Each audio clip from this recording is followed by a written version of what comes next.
नमस्कार दोस्तों, career competition times के यूट्यूब चैनल पे आपका स्वागत है।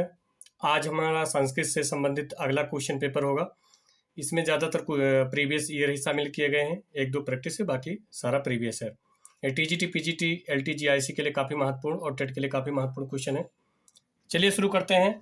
पहला क्वेश्चन है कि माहेश्वर सूत्र का पारंपरिक नाम क्या है? वर्णभेद, वर्ण संस्कार, वर्णतंत्रम या वर्णभेद।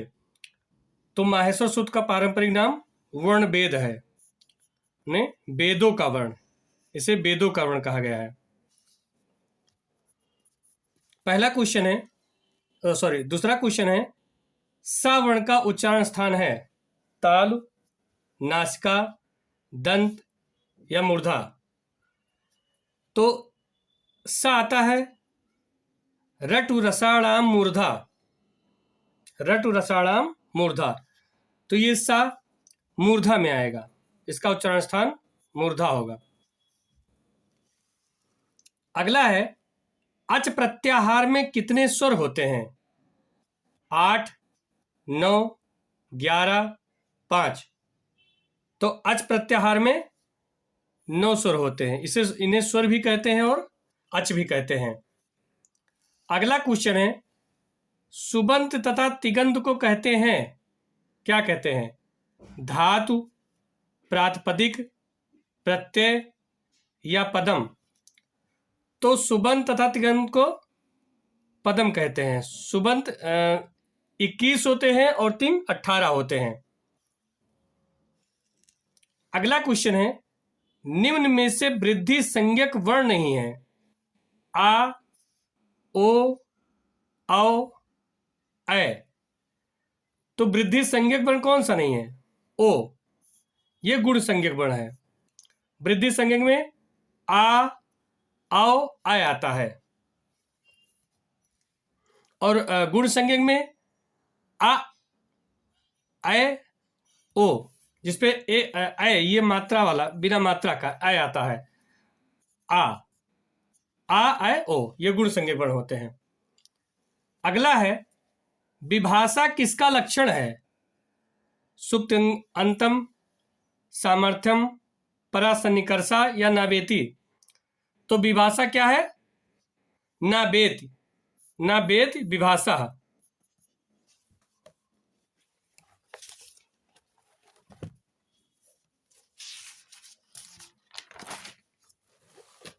अगला है, भाव का पद का संधि विच्छेद होगा क्या? भोधन अका, भवधन का, भाविधन का या भूधन का।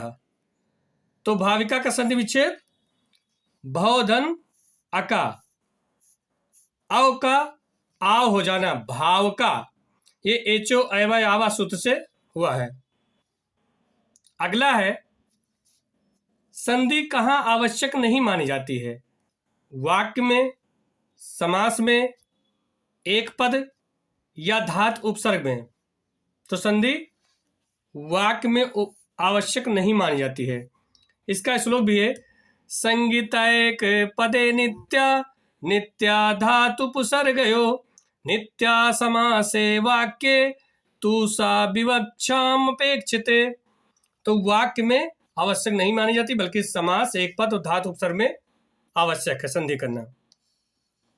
अगला है, गुण संधि विधायक सूत्र है, कौन सा? आदेन गुण, आद गुण, मिदेन गुण या गुणो यंग लुको। गुण संधि विधायक कौन सा सूत्र है? आद गुण। जबकि ये गुण संज्ञा विधायक, आदेन गुण गुण संज्ञा विधायक सूत्र है और आद गुण गुण संधि विधायक सूत्र है। गुण संज्ञा विधायक सूत्र में 3 अक्षर पाए जाते हैं, आ, ए और ओ। ये गुण संज्ञा विधायक सूत्र है।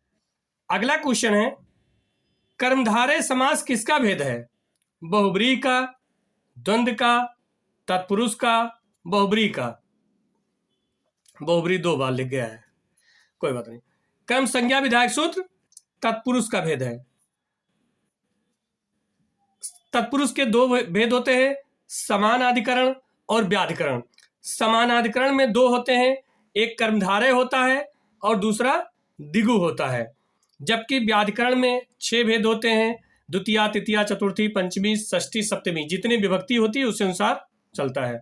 तो प्रथमा विभक्ति में कर्मधारय और दिगु हो जाएगा, तो इसलिए कर्मधारय किसका भेद माना गया है? तत्पुरुष का।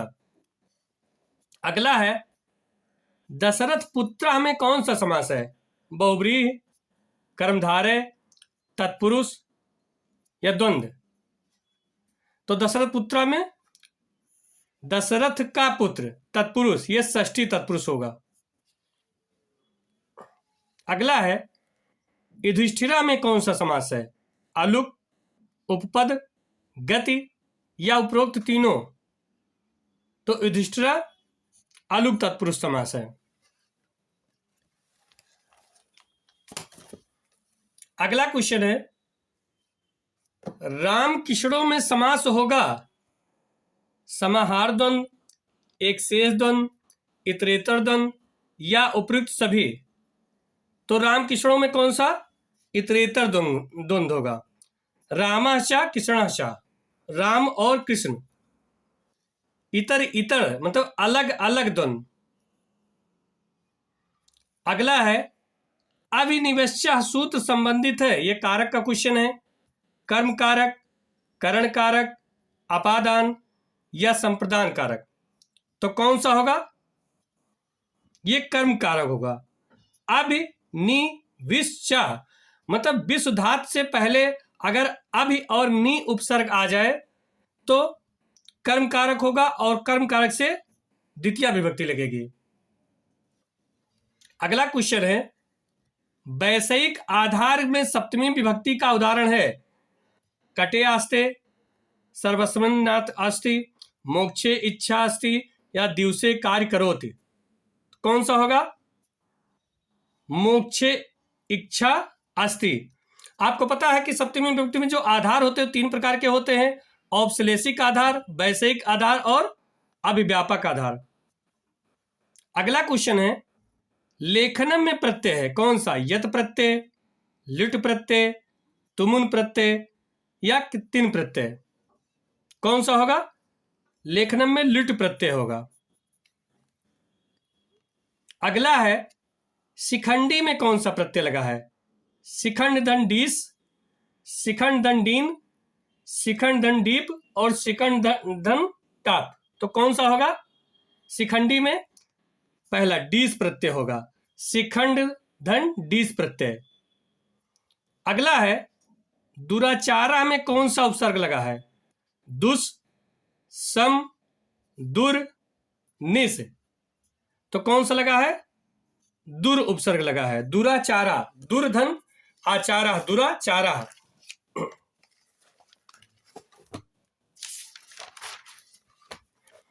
अगला क्वेश्चन है अव्यय पद है, इसमें कौन सा अव्यय है? अभि, अव, वि, अधुना। तो अव्यय पद कौन सा है? अधुना। अधुना मतलब होता है इस समय। ये अव्यय, ये विभक्ति और कारक के अनुसार चेंज नहीं होता, हमेशा एक ही होगा। अगला है द्रौपदी का पर्यायवाची है कौन सा? पांचाली, द्रुप सुता, याज्ञसेनी या उपयुक्त सभी? तो कौन सा है? उपयुक्त सभी। ये द्रौपदी का तीनों पर्यायवाची है। ये हमारे हो गए 20 क्वेश्चन व्याकरण से। अब अगले आगे 10 क्वेश्चन जो रहेगा वो साहित्य से संबंधित रहेगा। क्वेश्चन नंबर पहला है इसमें, मतलब 21 क्वेश्चन, कि महाभारत का अंतिम पर्व है कौन सा? विराट, स्वर्गारोहण, उद्योग पर्व या शल्य पर्व? तो महाभारत का अंतिम पर्व कौन सा है? स्वर्गारोहण। अगला है किरातार्जुनीयम का प्रधान रस है क्या है? श्रृंगार रस, करुण रस, वीर रस अथवा शांत रस? तो कौन सा होगा? वीर रस। किरातार्जुनीयम भारवी जी की रचना है, जिसमें किरात शंकर जी को कहा गया है और अर्जुन तो अर्जुन जी है। इसके नायक वैसे अर्जुन भी माने जाते हैं और कभी कभी कहीं कहीं युधिष्ठिर भी माने जाते हैं। अगला क्वेश्चन है, अभिज्ञान शाकुंतलम की कथा महाभारत के किस पर्व में प्राप्त होती है? वन पर्व, सभा पर्व, आदि पर्व या शांति पर्व? तो अभिज्ञान शाकुंतलम की कथा महाभारत के आदि पर्व से लिया गया है या आदि पर्व में प्राप्त होती है। क्वेश्चन नंबर अगला है 24वां, उत्तर रामचरितम में कुल कितने अंग हैं? 5, 6, 8, 7। तो उत्तर रामचरितम में 7 अंग है। ये इसमें करुण रस पाया जाता है, करुण रस प्रधान नाटक है। अगला है, स्वप्नवास दत्तम के लेखक हैं कौन? कालिदास, भास, भवभूति अथवा राजशेखर? कौन है? भास। स्वप्नवास दत्तम भास ने लिखा है। अगला क्वेश्चन है, कादंबरी की कथा है क्या कल्पना प्रसूत, रामायण पर आधारित, महाभारत पर आधारित या पूर्णतः काल्पनिक? तो कादंबरी की कथा कल्पना प्रसूत मानी जाती है, पूर्णतः काल्पनिक नहीं होगा क्योंकि इसमें कंफ्यूजन हो जाता है, पूर्णतः काल्पनिक और कल्पना प्रसूत। तो कल्पना प्रसूत इसका उत्तर होगा क्योंकि ये क्वेश्चन आ जाता है तो उसमें कंफ्यूजन हो जाता है। अगला है, शिवराज विजय विभक्त है किसमें? सर्गों में, खंडों में, उन्मेषों में या अथवा निश्वास या विरामों में? तो शिवराज विजय किसमें विभक्त है? डी, निश्वास और विराम में। अगला क्वेश्चन है, श्रीमद् भगवत गीता में भीम के संघ का नाम क्या है? ये एलटी में है, एलटी में शामिल किया गया है इसलिए इससे भी क्वेश्चन लेना जरूरी है। पंचजन, पौंड्र, देवदत्त या दिव्य? तो भीम के संघ का नाम क्या है? पौंड्र। अगला क्वेश्चन है, नचिकेता ने यम से तीसरे वर के रूप में क्या मांगा था? आपको बताया नचिकेता ने यमराज से कितने? 3 वर मांगे थे। तो तीसरा वर कौन सा था? आत्मज्ञान। 29 का सी। अगला क्वेश्चन है, क्वेश्चन नंबर 30 है अंतिम क्वेश्चन, मेघदूत किस प्रकार की रचना है? महाकाव्य, उपन्यास, खंड काव्य, चंपू काव्य? तो मेघदूत खंड काव्य है, इसे गीत काव्य भी कहा जाता है। यह महाकाव्य कालिदास द्वारा रचित है, इससे भी क्वेश्चन लगभग जरूर आता है। और इसी प्रकार साहित्य व्याकरण से संबंधित और भी क्वेश्चन के लिए हमारे चैनल को लाइक एंड सब्सक्राइब कीजिए और बेल आइकन दबाना न भूलिए। जितने काफ़ी इंपॉर्टेंट क्वेश्चन आपको मिलते रहते हैं, चाहे व्याकरण से संबंधित हो या प्रैक्टिस से संबंधित हो। धन्यवाद।